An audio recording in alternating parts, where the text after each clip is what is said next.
Halo anak-anak, selamat pagi. Berjumpa lagi bersama Bapak di pembelajaran tematik ya. Hari ini kita akan belajar tema 3, subtema 2, pembelajaran 4, pembelajaran 5, dan pembelajaran 6. Namun sebelumnya Bapak mau bertanya, bagaimana kabar kalian? Semoga dalam keadaan sehat-sehat saja ya. Nah, baik anak-anak, sebelum kita mulai pembelajaran pada kesempatan kali ini, terlebih dahulu kita berdoa sesuai keyakinan masing-masing ya. Berdoa dipersilakan. Berdoa selesai. Baik anak-anak, adapun tujuan pembelajaran kita pada kesempatan kali ini, yang pertama kalian dapat mengetahui makna Bhinneka Tunggal Ika dalam Pancasila. Kemudian yang kedua, kalian dapat mengetahui atau bisa mengetahui aktivitas masyarakat dalam upaya pembangunan sosial budaya. Yang berikutnya, kalian dapat mengetahui manfaat keberagaman dalam kehidupan sehari-hari kalian ya. Kemudian yang berikutnya, kalian dapat mengetahui isi media elektronik ya. Kemudian beserta dengan kata-kata kunci dalam iklan elektronik tersebut. Kemudian tujuan yang berikutnya, kalian dapat mengetahui penyebab gangguan organ pencernaan pada manusia. Kemudian yang terakhir, tujuannya adalah kalian dapat mengetahui tarian dari berbagai daerah beserta dengan properti atau perlengkapan tariannya. Nah, untuk lebih jelasnya, mari perhatikan tayangan berikut ini. Baik anak-anak, yang pertama kita akan belajar tentang makna semboyan Bhinneka Tunggal Ika yang ada pada Pancasila. Kalau kita lihat pada gambar ini, tulisan Bhinneka Tunggal ini ada pada kaki ya, ini yang garis putih ini. Ya, pada kaki burung Pancasila ini ya, burung Garuda. Ini tertulis Bhinneka Tunggal Ika yang artinya apa anak-anak? Mungkin di antara kalian ada yang sudah tahu ya. Bhinneka Tunggal Ika itu artinya dia mencerminkan masyarakat Indonesia yang tetap bersatu meskipun memiliki perbedaan budaya, suku, agama, ras, golongan ya. Kita masih tetap satu, atau boleh dikatakan Bhinneka Tunggal Ika itu merupakan berbeda-beda tetapi tetap satu jua. Nah, dalam keberagaman ini yang dimiliki oleh bangsa Indonesia yang memiliki banyak pulau ya, dengan bahasanya, dengan adat istiadatnya, kita diharapkan dalam Bhinneka Tunggal Ika ini saling menghormati dan menghargai yang dapat terwujud melalui kerjasama.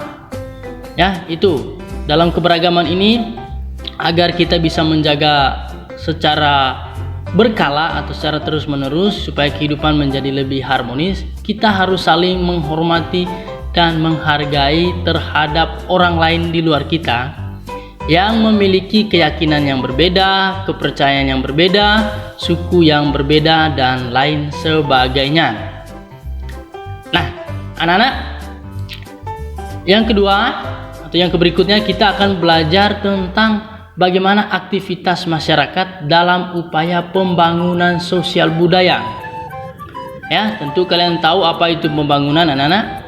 Nah, pembangunan adalah serangkaian proses yang dilakukan manusia untuk memperbaiki taraf hidupnya ya. Kemudian mari kita lihat pada gambar ini ya. Nah, dalam pembangunan sosial budaya atau aktivitas dalam masyarakat dalam upaya pembangunan sosial budaya, negara Indonesia melakukan pembangunan di segala bidang agar masyarakat makmur dan sejahtera ya. Kemudian yang berikutnya, kerjasama yang baik sangat dibutuhkan agar tujuan pembangunan sosial budaya tercapai. Kemudian yang ketiga, keragaman justru menjadi motivasi untuk memperkuat persatuan dan kesatuan bangsa. Nah, ketiga hal ini yang menjadi pokok dalam pembangunan dalam upaya pembangunan sosial budaya di masyarakat yang beragam di Indonesia ya. Kemudian Yang berikutnya, bagaimana manfaat keragaman budaya di masyarakat, ya.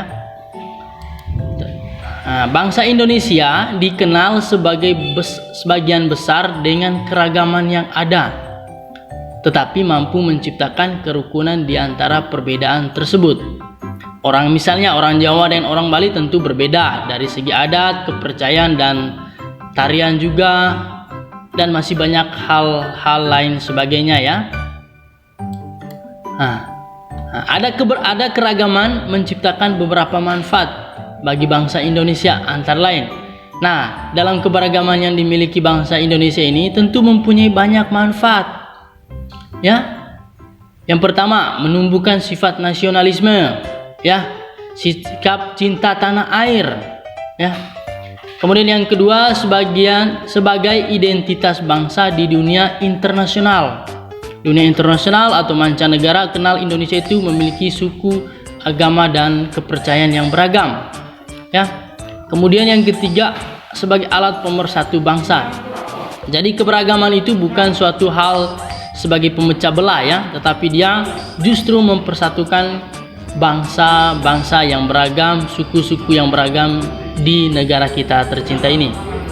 Kemudian sebagai ikon pariwisata. Nah, dengan keberagaman ini tentu menjadi daya tarik bagi turis-turis, ya, turis-turis mancanegara ingin berkunjung ke Indonesia. Kenapa? Karena Indonesia memiliki keunikan, ciri khas tersendiri, yaitu keberagaman.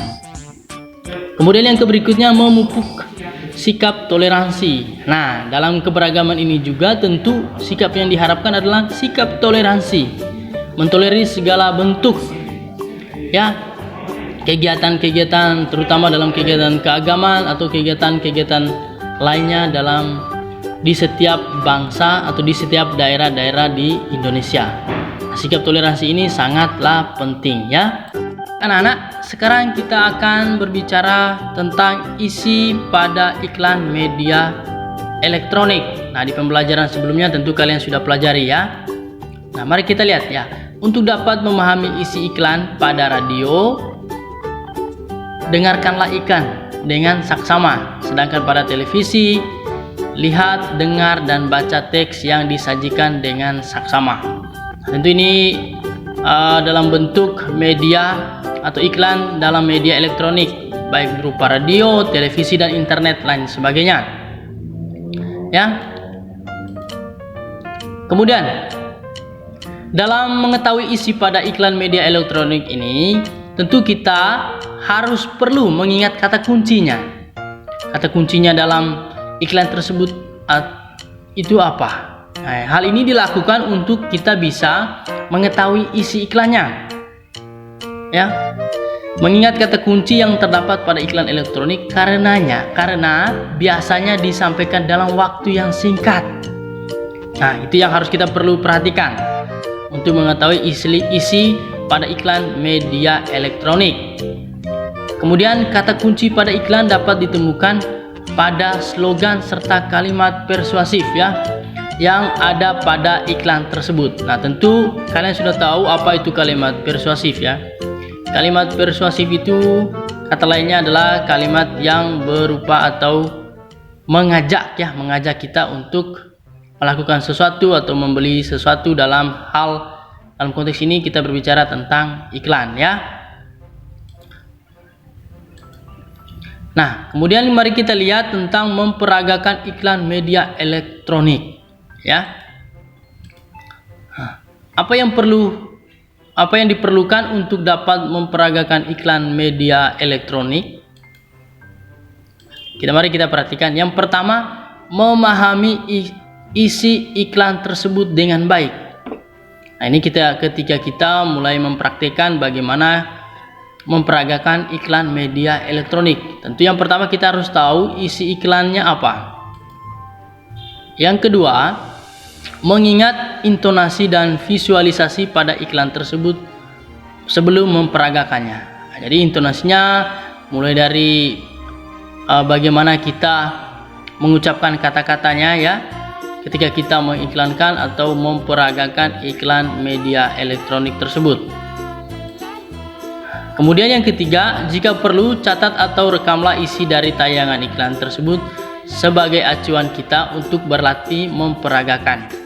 Misalnya ketika kita sudah menonton media elektronik melalui TV dan kita ingin mencobanya sekali lagi, nah ini harus kita perlukan yang ketiga hal ini. Bila perlu yang paling penting catat, rekam isi iklannya apa, kata-kata kuncinya apa dalam iklan tersebut. Setelah itu baru kita bisa memperagakan lagi iklan media elektronik tersebut. Ya. Nah, mari kita lihat bagaimana mengetahui kata kunci pada iklan elektronik. Ya, kata kunci iklan merupakan konsep atau gagasan yang berkaitan dengan produk atau jasa yang ditawarkan. Nah, ini kata kunci ini ya. Dia konsep atau gagasan yang berkaitan dengan produk atau jasa yang ditawarkan. Nah, perhatikan beberapa contoh kata kunci dari beberapa jenis iklan berikut ya. Mari kita perhatikan bersama-sama. Nah, ini jenis iklan. Ya. Jenis iklannya misalnya iklan pariwisata. Ya. Di dalam pariwisata itu ada kata kunci, atau di dalam iklan pariwisata itu ada kata kunci, beberapa kata kunci. Yang pertama, tujuan wisata, harganya murah, dan fasilitas yang bagus. Nah, ini beberapa kata kunci dalam iklan, misalnya iklan sebuah pariwisata. Kemudian yang kedua, jenis iklannya tentang misalnya iklan produk makanan sehat. Ya. Nah, kata kuncinya apa di situ? Ya, ada sehat, enak, murah, tanpa bahan pengawet, dan mudah didapat. Nah, ini kata kunci dan masih banyak lagi ya kata kunci yang lain. Kemudian iklan produk obat pencernaan. Nah, kata kuncinya apa dalam iklan ini? Yang pertama, ampuh, mudah didapat, tanpa rasa kantuk, dan terbuat dari bahan alami. Nah, ini beberapa jenis iklan. Kemudian sertakan atau beserta dengan kata-kata kunci yang ada dalam iklan tersebut ya. Nah, anak-anak baik, sekarang kita akan mempelajari tentang bagaimana penyebab gangguan pada organ pencernaan manusia. Ya, tentu kalian sudah tahu organ-organ pencernaan pada manusia itu di pembelajaran sebelumnya. Lalu pada kesempatan kali ini kita akan belajar bagaimana penyebabnya. Nah, di sini kita ambil contoh penyebab gangguan pada organ pencernaan manusia. Yang pertama itu apa, Nana? Makan tidak teratur. Nah, ini salah satu penyebabnya. Kemudian mengonsumsi makanan dan minuman yang tidak bersih. Ya, ini yang kedua. Yang ketiga, mengonsumsi makanan yang telah basi atau yang sudah lama disimpan tapi kalian makan lagi. Ya, ini salah satu penyebab ya. Nah, dan masih banyak lagi penyebab yang lainnya. Nah, kemudian dari penyebab ini, gangguan pada organ pencernaan manusia ini, mari kita lihat cara memelihara organ pencernaan makanan antara lain. Nah, ini bagaimana supaya kita terhindar dari hal-hal seperti ini ya, atau penyakit yang mengganggu organ pencernaan pada manusia. Yang pertama, makan makanan sehat dan bergizi. Nah, itu yang paling penting ya. Kemudian yang kedua, tidak jajan sembarangan. Nah, ini yang perlu kalian perhatikan juga. Kemudian yang ketiga, menjaga kebersihan makanan dan minuman. Ingat, sebelum dan sesudah makan, tangan harus dicuci terlebih dahulu. Ya. Kemudian mencuci tangan sebelum dan sesudah makan. Nah, beberapa poin-poin ini itu merupakan hal-hal yang harus kalian perhatikan. Dan masih banyak lagi yang perlu kalian perhatikan dalam menjaga organ pencernaan kalian sendiri atau organ pencernaan pada manusia ya. Baik anak-anak, sekarang kita akan belajar tentang memperagakan tarik kancet papatai ya. Nah, ini tari kancet papatai ini ya. Nah, tari kancet papatai atau tari perang merupakan tarian tradisional yang bercerita tentang seorang pahlawan Dayak Kenya yang sedang berperang melawan musuh. Ya. Jadi tari kancet ini dari Kalimantan ya. Tarian menggambarkan tentang keberanian para pria ajai Dayak Kenya dalam perang. Nah, kalau kita lihat pada gambar ini dia ya. Kemudian apa propertinya? Nah, properti yang digunakan dalam tarian perang ini itu mandau, perisai, dan baju perang ini. Baru kalau kita lihat ya. Kemudian gerak tarinya gimana? Lincah, gesit, penuh semangat, terkadang disertai dengan pekikan si penari dan didominasi gerakan melompat kecil. Ini salah satu contoh tarian yang menjadi ciri khas bangsa Indonesia ya. Ini salah satu contohnya. Kemudian kita lihat tarian dari berbagai daerah ya. Banyak tarian daerah di Indonesia menggunakan pola lantai dalam tariannya atau gerakannya ya, gerakannya dalam tariannya. Pola lantai digunakan, ada yang rumit, ada pula yang lebih sederhana. Jadi tergantung pada jenis tariannya ya. Selain pola lantai yang berbeda, tarian daerah di Indonesia juga memiliki properti yang berbeda. Nah, properti ini tentu disesuaikan dengan judul atau nama tariannya apa ya. Nah, kalau kita lihat di sini nama tarian misalnya tari pendet, properti yang digunakan bokor, berhiaskan janur dan berisi bunga ya. Kemudian tari piring, propertinya itu piring. Tari topeng, properti yang digunakan adalah topeng dan kipas. Tari bondan, payung, boneka bayi, dan kendi. Nah, ini 4 jenis tarian dari sekian banyak tarian yang ada di Indonesia.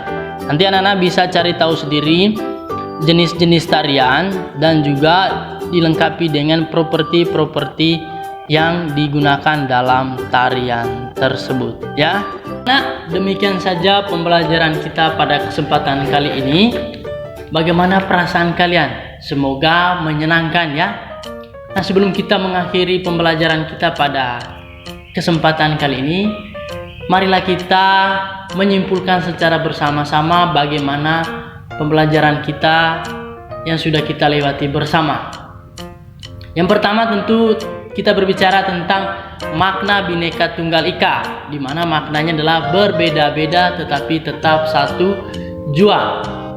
Kemudian yang kedua, bagaimana aktivitas masyarakat dalam upaya pembangunan sosial. Nah, dalam pembangunan sosial ini diutamakan adalah kerjasama atau gotong royong agar bisa membangun suatu bangsa dan negara ke arah yang lebih maju atau lebih baik. Kemudian manfaat keberagaman. Nah, manfaat keberagaman ini tentu kalian sudah ketahui bahwa salah satu manfaatnya adalah bisa menjadi salah satu aset negara ya, dimana nanti menjadi keunikan daripada negara Indonesia. Kemudian isi iklan elektronik tadi, iklan elektronik itu bisa ditayangkan melalui televisi, internet, dan radio. Nah, tentu kalian harus mengetahui isi iklan elektronik. Yang harus kalian perhatikan adalah kalian harus melihat kata-kata kuncinya dari iklan yang ditayangkan di media elektronik. Kemudian gangguan pada organ pencernaan manusia. Nah, tadi salah satu penyebab gangguan pada organ pencernaan manusia adalah makan yang tidak teratur, kemudian memakan makanan yang basi dan lain sebagainya.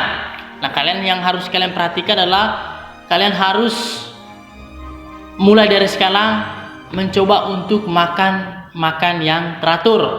Kemudian sebelum dan sesudah makan harus cuci tangan terlebih dahulu. Apalagi dalam situasi sekarang itu situasi corona ya. Nah, cuci tangan itu sangatlah penting. Kemudian tarian dari berbagai daerah. Salah satunya tadi yang kita bahas adalah tari pendet. Tari pendet itu berasal dari Bali ya. Dan masih banyak lagi tarian-tarian daerah lainnya. Nanti kalian bisa cari tahu sendiri ya. Nah, sebelum mengakhiri pembelajaran pada kesempatan kali ini, Bapak mau berpesan kepada kalian agar teruslah belajar menggali informasi. Silakan nonton kembali videonya, kemudian pelajari materi-materi yang ada dalam buku ya. Sekian pembelajaran hari ini, terima kasih, dadah.